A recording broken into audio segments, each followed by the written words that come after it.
हरे कृष्णा, राधे राधे। आज हम आपको सुनाएंगे कार्तिक मास महात्म्य की कथा, अध्याय 1।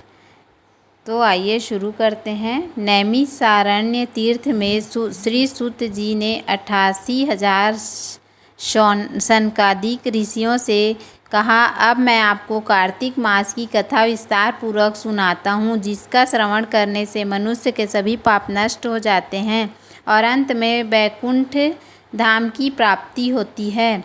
सूत जी ने कहा, श्री कृष्ण जी से अनुमति लेकर देवर्षि नारद के चले जाने के पश्चात सत्यभामा प्रसन्न होकर भगवान से श्री कृष्ण से बोली, हे प्रभु, मैं धन्य हुई, मेरा जन्म सफल हुआ। मुझ जैसी त्रैलोक्य सुंदरी के जन्मदाता भी धन्य हैं, जो आपकी 16,000 स्त्रियों के बीच में आपकी परम प्यारी पत्नी बनी। मैंने आपके साथ नारद जी को वह कल्प वृक्ष आदि पुरुष विधि पूर्वक दान में दिया, परंतु वही कल्प वृक्ष मेरे घर लहराया करता है। यह बात मृत्युलोक में किसी स्त्री को ज्ञात नहीं है। हे त्रिलोकीनाथ, मैं आपसे कुछ पूछने की इच्छुक हूँ।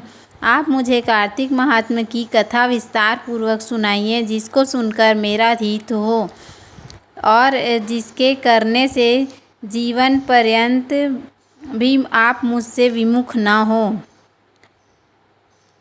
सूत जी आगे बोले। सत्यभामा के ऐसे वचन सुनकर श्री कृष्ण ने हंसते हुए सत्यभामा को कल्प वृक्ष के नीचे ले गए। फिर हंसकर बोले, हे प्रिय, 16,000 रानियों में से तुम मेरे प्राणों के समान प्यारी हो। तुम्हारे लिए मैंने इंद्र और देवताओं से विरोध किया था। हे कांते, जो बात तुमने मुझसे पूछी है उसे सुनो। एक दिन मैंने श्री कृष्ण तुम्हारी सत्यभामा इच्छा पूर्ति के लिए गरुड़ पर सवार होकर इंद्रलोक जाकर कल्प वृक्ष मांगा। इंद्र द्वारा मना किए जाने पर इंद्र एवं गरुड़ में घोर संग्राम हुआ और गौलोक में भी गरुड़ जी गौओं से युद्ध किया। गरुड़ की चोट से उसके कान एवं पूंछ कटकर गिरने लगे, जिससे 3 वस्तुएं उत्पन्न हुई। कान से तंबाकू, पूंछ से गोभी और रक्त से मेहंदी बनी। तब कौओं ने क्रोधित होकर गरुड़ पर वार किया, जिससे उसके 3 पंख टूटकर गिर गए। इसके पहले पंख से नीलकंठ, दूसरे से मोर और तीसरे से चकवा चकवी उत्पन्न हुए। हे प्रिय, इन तीनों का दर्शन करने मात्र से ही शुभ फल प्राप्त होता है। यह सुनकर सत्यभामा ने कहा, हे प्रभु, कृपया मुझे मेरे पूर्व जन्मों के विषय में बताइए कि मैंने पूर्व जन्म में कौन कौन से दान, व्रत और जप किए हैं। मेरा स्वभाव कैसा था, मेरा जन्मदाता कौन थे और मुझे मृत्युलोक में क्यों जन्म लेना पड़ा। मैंने ऐसा कौन सा पुण्य कर्म किया था जिससे मैं आपकी अर्धांगिनी हुई। श्री कृष्ण ने कहा, हे प्रिय, अब मैं तुम्हारे द्वारा पूर्व जन्म में किए गए पुण्य कर्मों का विस्तार पूर्वक कहता हूँ, उसे सुनो।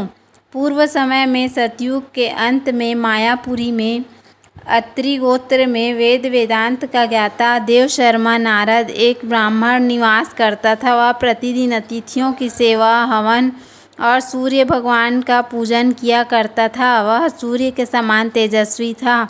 वृद्धाश्रम में उसे गुणवती नामक कन्या की प्राप्ति हुई।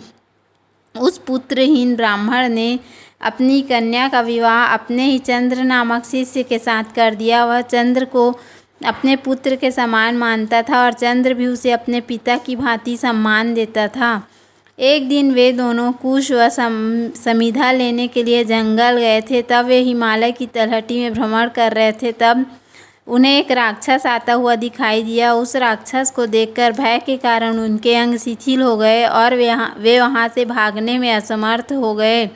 तब उस काल के समान राक्षस ने उन दोनों को मार डाला। चूँकि वे धर्मात्मा थे, इसलिए मेरे पार्षद उन्हें मेरे वैकुंठ धाम में मेरे पास ले आए।